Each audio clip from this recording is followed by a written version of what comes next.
Hey everybody, my name's Matt. This is the 10-Minute Bible Hour, and if you've never hung out with me before, let me just spell it out for you up front so you know who you're dealing with here.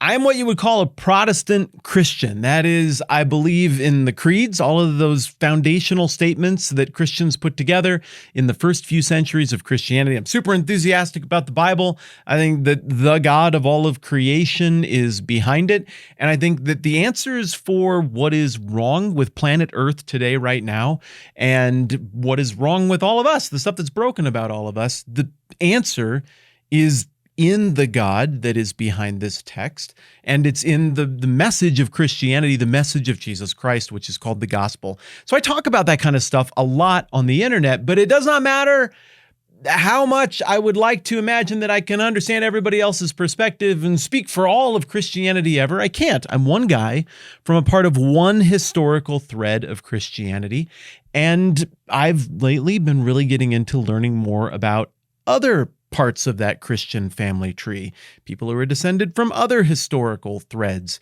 And this all started a few years ago when I went to an Orthodox church in Denver, Colorado, and sat with a gentleman there who gave me the whole tour, and I learned a whole bunch of things, and I shared it with you, and it seemed like you had fun with that too. Since then, we've been to a whole bunch of different churches, and one of the most requested church visits that I've had from you as I've been doing this is to go and check out an Eastern Rite Catholic church, a Byzantine Catholic church. I've learned firsthand quite a bit about Catholicism as I've been doing this project. I've learned quite a bit about Orthodoxy as I've been doing this project, and I like church history. It's what my studies are in, so I know something about the friction between those two groups historically and how they fit together. What I don't know is how certain groups that went with the Eastern Church after 1054, when there was a big split between Orthodox Eastern Christianity and Western Christianity. I'm doing that backwards for all of you. When that happened, there were a few churches within a reasonable time frame after that split who were like, we still feel a connection with Rome. We want to put this back together. I don't know exactly how they did it, but I wanted to find out more about what that expression of Christianity looks like.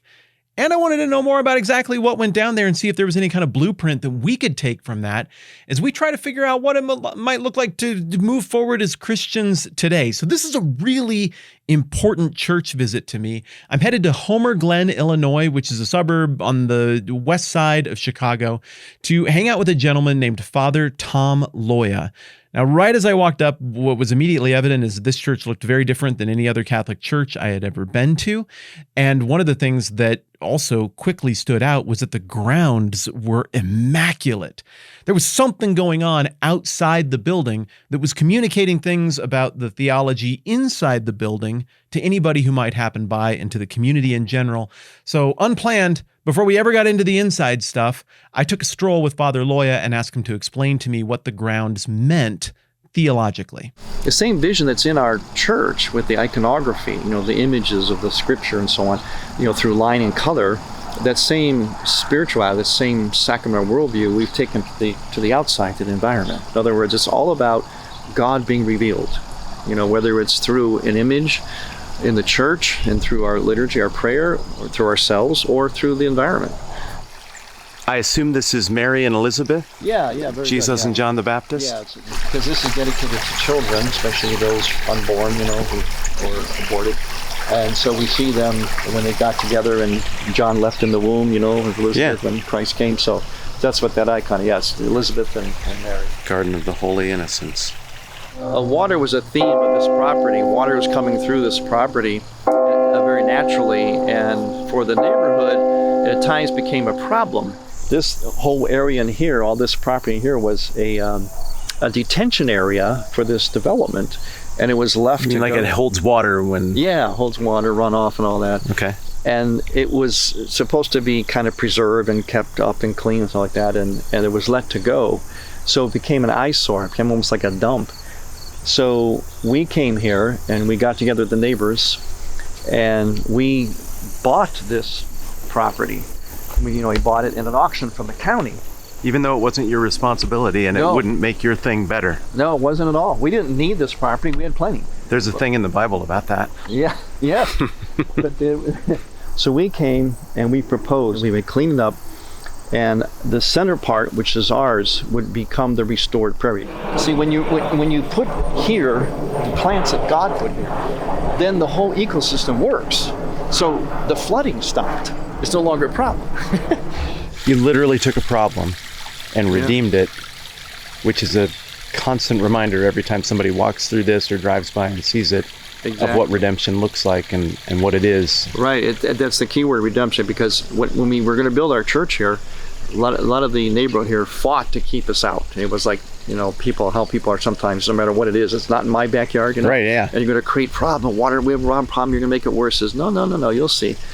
And the very people that fought to keep us out are the very people that have given us multiple awards for our landscape and what we've done here, because we basically changed their lives. We solved their problems on that. Now that we made them believers. So we just had to stick to the vision, be patient with them, realize they didn't understand, and they were afraid. They couldn't imagine that anyone. I mean, this road out here is called Will Cook Road. That means two counties, Will and Cook County. Those are huge counties in Illinois. Cook County includes Chicago area. Oh, sure. City. I lived on Lake Cook Road all the way on the other end. Oh, yeah. Yeah. Well, here, two counties could not see fit to quote unquote solve the water problem here. We did it what not even two counties could do. Why? Because that's what faith does. When you apply faith, it redeems, it changes, it transfigures, it transforms, it makes life better. If we approach everything through that sort of, I call it a sacramental vision, that incarnational vision, that God has made himself present on earth. He's infused himself in his own creation. Therefore, we look at everything through that lens, and it determines then how you interface with that. If you interface with that vision, everything goes well, and you take that vision to everything. Did the neighborhood understand? Like, did anybody make the connection between what you did and what the work of God in your lives prompted in this environment? Did they make the connection in their own lives? Yeah, they have. Yes, they have. Yeah, we've seen people's lives changed. You talked about the hierarchy and the structure that you see as being hardwired into creation and existence in heaven and in earth, and the solutions that the gospel and the truth of God has for all the hot button problems that we face. I strongly agree. What about the people who make up such a large percentage of society and don't believe that such a God even exists? How does this work in a pluralistic society?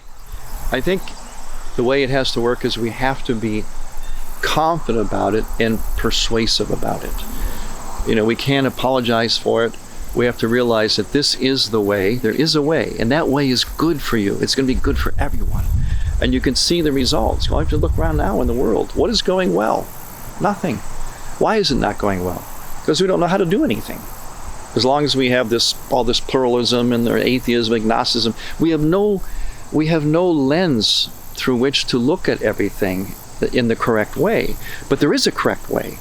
And we have to be confident, charitable, but confident and bold in perpetuating that way and persuading others. Yes, people can always be resistance, but the right way is sort of self-persuasive. Like move into a neighborhood, fix a problem, let people see a taste of what the values of the kingdom do. Exactly. Not move into a neighborhood, win the election, force everyone to go to your church. Yeah, right. Yeah. Okay. And that way, I guess I'm using my Protestant Book of Matthew language that I like, the values of the kingdom. What's the Catholic language for what the way is? Well, it's pretty much the same word, the way. That's the early Christians, they never had a name for themselves. They didn't call themselves Christian, but they said, we're just people of the way. Yeah, just drawing fish in the dirt. Yeah, that's what we do, And we call it the incarnational or sacramental way, I would say. It's because it's God revealing himself in his creation. And as we see that, then we learn that blueprint. We learn what is the way, Sacramental in the sense that the bread and the cup are, and this is a place where our language is going to be a little different, but it is imbued with if I'm coming from your perspective, the real presence of Christ. If I'm coming from my perspective, the symbolic presence of Christ. Yeah. The waters of baptism aren't just water. There's something, again, trying to use the correct language, efficacious about that. It's the invisible is made visible through the physical, tangible. In other words, we can touch God through the physical creation he made because he imbued himself in it. So we call it Transfiguration Prairie. It's the name of it, because we transform this region, this whole area. The neighbors now have like a little community park here. They come here, their children, they come and eat their lunch, they just... And everybody has access. Yeah, everybody has access. We keep it open. What if they don't believe in God? They still get access? Oh, yeah. Yeah, especially. We want them to experience God, I ran into somebody recently, and they said, yeah, I kind of grew up in that prairie that you guys have. They now associate that as their growing up years of their children. I thought, how wonderful. They can associate their growing up years with this in a positive way, I mean, you can't even, sometimes you don't even know the goodness that's going to come from something, and you hear something like that, Yeah, well, anytime you talk about a garden, brain goes right to the first garden. Yeah. And the idea, and there are some, of course, some groups that frame it in ways that I think are kind of creepy and odd and not particularly biblical, but the idea of the restoration of God's creation in Eden, that's a Bible idea. Yes, it is. That this is, there's nothing wrong with what he made. Yeah, it's just doing it, we're known as, people think I'm some kind of environmental genius or something. I'm just a priest, just kind of doing things God's way. And once you discover that and go with that, then you've got, you've got something really good that's going to happen. That is incredible, right? Isn't that the whole big picture thing of everything that we're going for if we're Christians? And I understand there are a bunch of you here who are not, and you just want to learn about this stuff too. And I think you're awesome, and I'm thrilled that you're here. But look, like pulling back the curtain a little bit, I want other people to become Christians. I think the stuff that's broken about the world, as I was saying earlier, can be addressed with the gospel, with the work of God. And I want to introduce people to that. And I want to find a way to say it that isn't a giant insult or picking a fight, but that shows on full display the beauty of these ideas and this tradition. And most of all, the God behind all of it, who I think is still there and is still interested and is still engaged.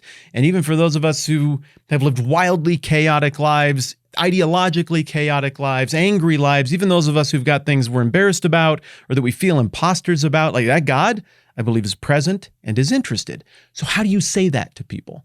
How do you figure that out? Like 20 years ago, you stand on a street corner and yell it. Everybody had sort of a default set of assumptions about God, and it would just go to plan. 50 or 70 years ago, you could just walk people through a series of propositions. You could even just give them a little tract, a little sheet of paper, and be like, and here you'll see 4 steps that explain everything. You'll find my formula is in order. If you assent to all of that knowledge, just please pray this prayer, and then you'll become a Christian. And look, people became Christians like that, but earth changed. We've had more change in even the last 20 or 30 years of life than we've had societally in like all the rest of it forever combined globally. Stuff is in a completely different place. But again, that God who's been there through all of it, I think is still there.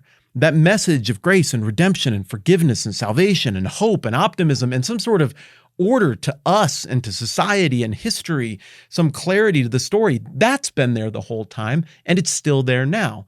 So this Father Loya gentleman looks at that situation. He's like, all right, what do I got to work with here? Well, I'm a part of this church and this tradition, and we want to be in this community on the western side of Chicago here. What's the need? We figured out pretty early on that there was ground that was in need of redemption. And right there is the perfect metaphor for the entire message of the church. So rather than yelling Christian things at people or tweeting Christian things at people, he went and modeled in the environment right in front of everybody's faces what redemption looks like. This is what it looks like to take your own money at your own expense and go and fix somebody else's problem that no government can fix. It falls in between the cracks. Nobody wants to touch this thing. But people inspired by the Holy Spirit who wanted to model the key facet of what it is to be in a relationship with God, that is redemption, they found a way to make that visualizable to their neighbors. And apparently That's been an incredible thing. And so we didn't even get inside here because I am totally inspired by this creative approach to figuring out how to understand planet Earth in the moment that you are in the moment, in this stage in history that we're in, to see it in a community, in a local area, and figure out what do people around here value, what are they dealing with, and how does a robust theology incarnate of who God is and what he's doing in history, how can we manifest that here in a way that people will get, and it'll get through the armor for them. And so they transformed this land, and it benefited everybody, and it beautified everybody. And frankly, it made all the neighbors a whole lot richer in terms of property values too. And you got kids out there fishing for bass and all of this other business. So before they ever get into cracking open the Bible and explaining who Jesus of Nazareth is, explaining salvation and God and all of this stuff that we've been talking about here, they took this dead, wrecked acreage that they got their mitts on and at their own expense flipped it around into something beautiful. And that in and of itself is evocative of so much of what the gospel is, so much of what the invitation to be a part of the work of God is. And I love it. And I'm inspired by it. I want to go figure out how to do things like that as well. This guy is brave. He is clever. He's using the means of science and knowledge of the physical world to do things that matter in a spiritual, eternal sense. And I dig it. I can't wait to get inside. And I can't wait to take you with me because I've already recorded this video. So I'm just telling you, the next video is going to be bonkers. The inside of this place is amazing in terms of where it fits historically, in terms of what it means for church unity, and in terms of just getting to know Father Loya and this tradition better. Thanks for watching a video like this. I know it's weird internet, but if you're still here, I suspect it's because there's some little thing that is going on inside of you that is also going on inside of me. That is this impulse toward a blueprint, a plan, something redemptive that you and I can do even if we don't agree on everything and even if we don't know each other in real life. This project that started out as, oh, let's go make some educational videos and we'll put a camera on some cool things and some cool people and we'll all learn together and it'll be great. It's moving from that to something that I think requires action. And I want to make that happen over the next year. So if you're intrigued by this stuff as well and you want to see where it's going and you haven't subscribed yet, would you just hit the button and the bell?